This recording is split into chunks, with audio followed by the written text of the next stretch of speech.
I saw a comedian do an edible a couple of weeks ago, like before a gig. Was it Marty Bro? I'm not going to drop their name. It was definitely Marty Bro. And he's like, I've got a gummy. And I was like, definitely Marty Bro.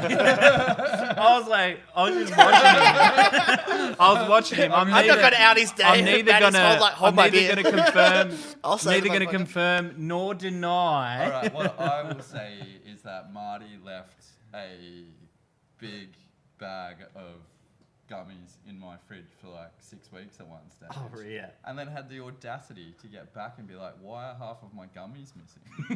And I was like, because they were in my fridge. Yeah. Like, do the math, Marty. I literally, every time I opened the fridge, I just went, ooh, gummy. And I